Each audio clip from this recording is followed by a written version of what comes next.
Paita-Antti. That's all I had. A name and the image of a graveyard. For years, I tried to find a film I remember from my childhood. Paita-Antti happens upon the dead. 2 stones, 2 skeletons, Paita-Antti between them. The dead cackle to him, the way dead things do. A bargain is struck, some kind of trials might follow. There's a boat that sails on crepe paper seas. Golden sails flap in the wind that isn't there. Coins slip through skeletal fingers. Why any of this? I can't recall. Oh, and it's also a puppet animation. You'd think the title would be easy to find with this abundance of information. I scour the internet, search forum threads, blog posts. I even have a long discussion with an AI agent. Even it can't find the damn thing.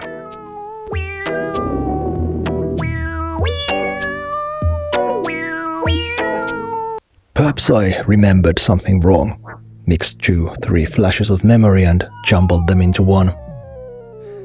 In the end, the AI reached the same conclusion I drew years ago. It's probably an Eastern European animation from somewhere around the 60s to 80s. There may be no digital footprint of this film at all. I could contact the Finnish National Audiovisual Institute, ask for their broadcast records in the guise of research, or call Yle and ask someone for guidance. The film was most likely broadcasted on one of their channels when I first saw it. This film exists, of that I'm sure, but it might not exist in any other form than some dusted tape. It sits on some forgotten box, on a forgotten shelf, in an equally forgotten storage room. Playable only via some machine I've no access to. We used to loan tapes every week from the local library. There was an endless row of cartridges, bookcase after bookcase.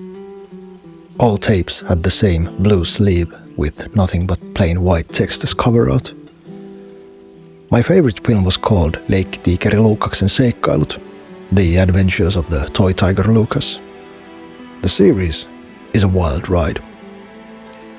Lucas runs away from home and well, you just watch.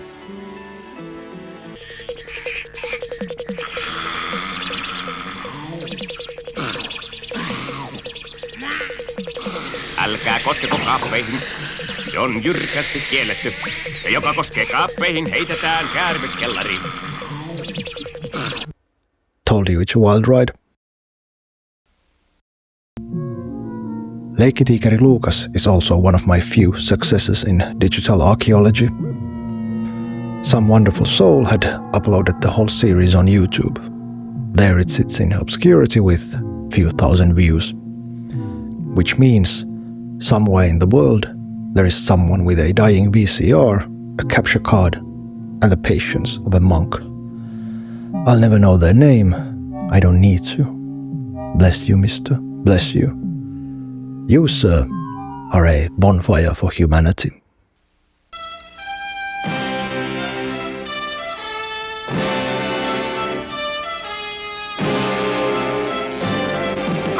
The Three Musketeers, the animated musical from 1974. This movie was part of the grammar of my childhood. I could probably sing every song from it, act out every scene, start to finish and back again. I've heard my older brother hum these songs to himself while cooking, while cleaning. Songs from a movie he hasn't seen in over 3 decades. Waking up, oh, waking up to a bright new day. I like to feel the air of early morn.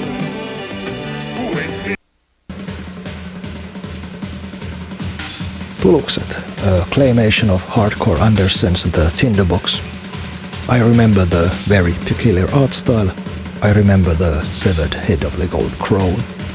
I remember the creepy eyes that stared at me inside the hollow tree.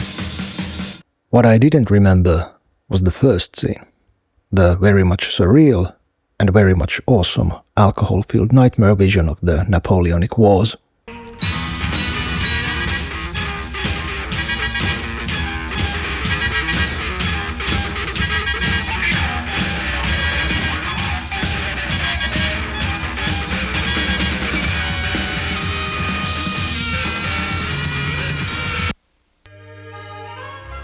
Another favorite, an adaptation of Aarsaari, Treasure Island.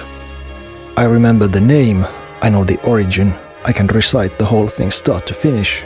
I even remember the production company, Videot. I remember because the narrator says it out loud before the film starts. Years ago I found a copy from my local school. It waited for me in a forgotten storage room on a forgotten shelf inside a equally forgotten cardboard box. Aarsaari by Videot. Videot ylpeänä esittää alkuperäisiä klassisia videoita. The box was empty. There was no tape inside.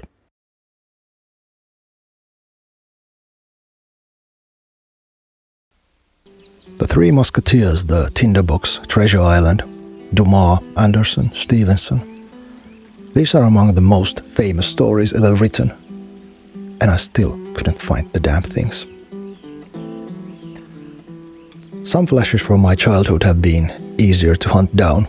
Ivanhoe, The Legend of Prince Valiant, Count Duckula, Dino Riders.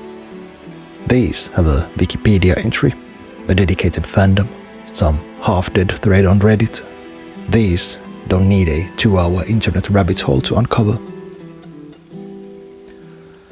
What they all share is someone decided they were worth keeping.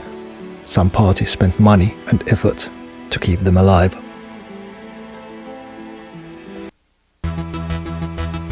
Video games are a weird anomaly in this regard. Most of the obscure video games of my childhood are effortless to track down. Liero, Wings, Minebomber, Koulu 3, Tapan kaikki. They are one Google search away. One click on DOSBox and off you go. Used to share them on floppy disks, bind them into a physical body for convenience. But the floppy was never their true home. They were never but ones and zeros. Once a piece of media is in the digital realm, the preservation is just a matter of copy and paste. There is no original Liero, no original Wings. The copy and the original are one and the same. Meanwhile, a puppet animation. Someone in a studio in Prague or Tallinn or Budapest glues cloth to a wire, moves a skeleton's finger a millimeter, then a millimeter more, move, click. Move, click, move, click. 1,000 times, then 1,000 more. A year of this, maybe 2, perhaps 10. And then a film exists. And then it goes where films go. An Eastern European puppet animation needs a very, very specific Venn diagram to end up on YouTube. You need a working physical tape, a machine to digitize it, and most important, someone who actually cares enough to do it. And without a lucrative incentive, that pool of candidates gets really small, really fast. When the change came, analog media had to leap. Digital media didn't. It only needed to arrive. Funny how the medium that feels the most ephemeral turned out to be the one that lasts. The things that needed a specific tape, a specific machine, a person willing to care, those are the things that fell.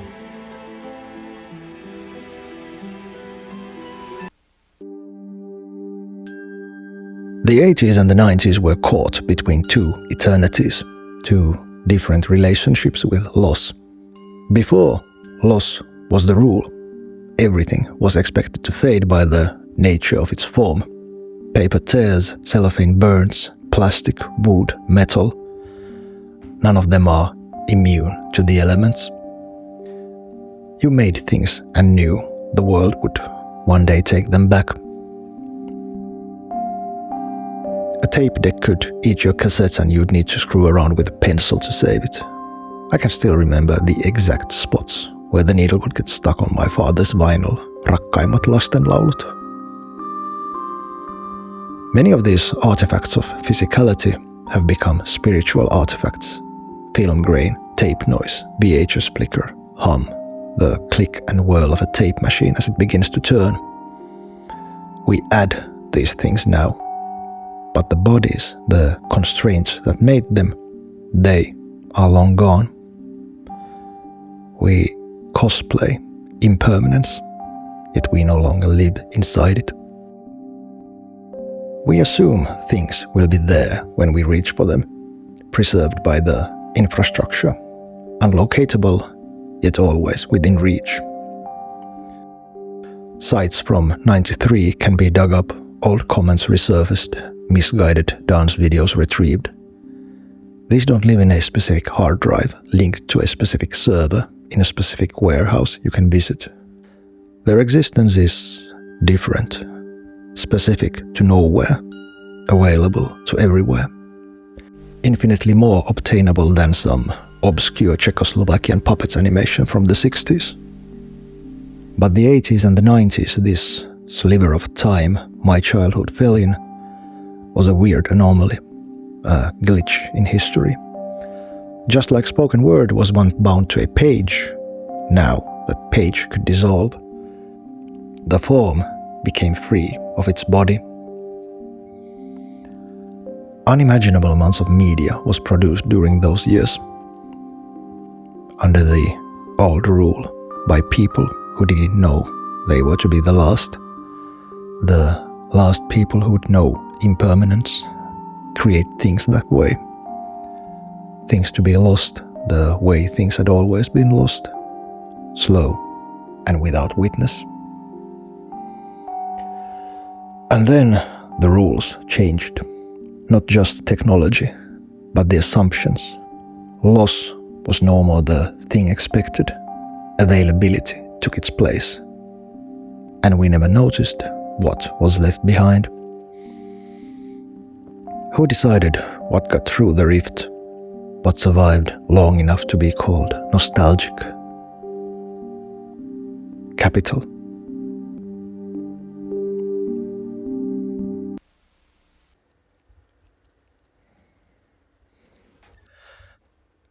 The record of our generational image is not a record at all.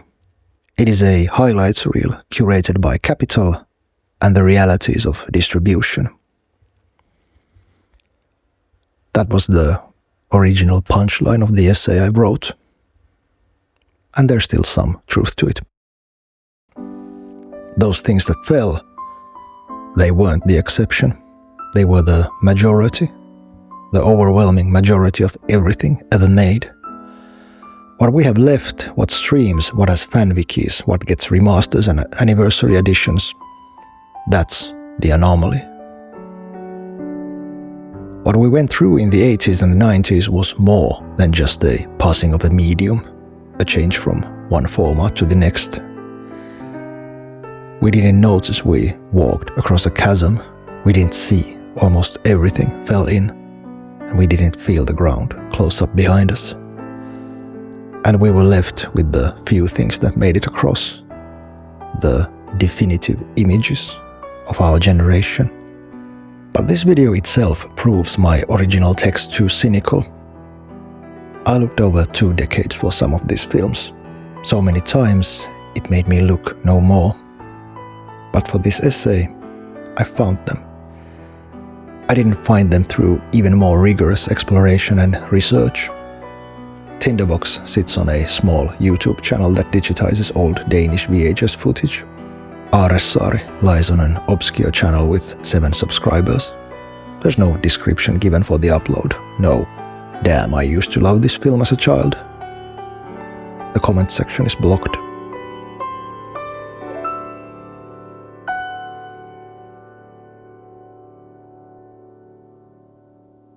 These films were gone, but are no more. All except Paita-Antti, which will likely forever remain a black hole in the constellation of my childhood. I don't know what motivated these fine souls to immortalize weird films for all to witness, but I'm pretty sure it wasn't all that sweet ad revenue those 484 views on Aaressari were gonna fork up.